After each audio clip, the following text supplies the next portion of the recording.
I'm sure that they would not publish a similar article because it documents all the concerns that President Trump has laid out.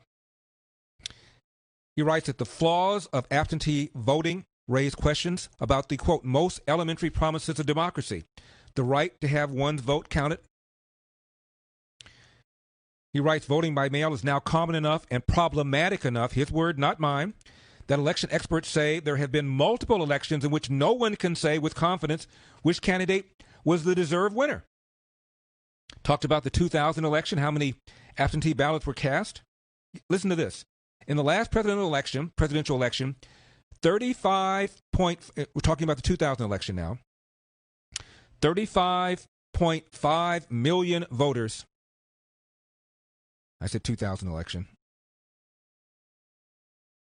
Last presidential election, that would have been. This came out in 2012, so it would have been 2008.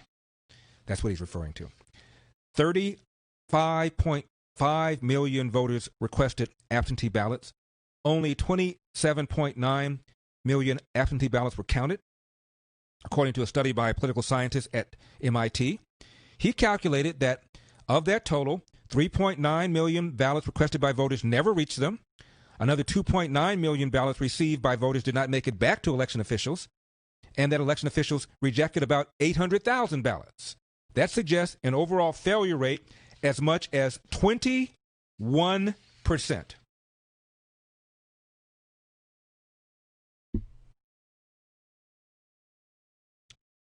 The political scientist said, quote, if 20% or even 10% of voters stood in line on election day and they were turned away, there would be national outrage, close quote. But the problems with mail-in voting, He writes there are advantages, obviously, makes life easier for the disabled, for the elderly, for people who are in a hurry, people busy. But, quote, in-voting person is more reliable. Lawmakers have cut back on early voting in person, cracked down on voter registration drives, imposed ID requirements, making it harder for students to cast ballots and so forth. Quote, but almost nothing has been done about the distinctive challenges posed by absentee ballots. Again, this is New York Times. When President Trump said that he hopes it works because it will help him more than his opponent, he's not wrong. Quote, Republicans are in fact more likely than Democrats to vote absentee. In the 2008 general election in Florida, 47% of absentee voters were Republicans versus 36% Democrats.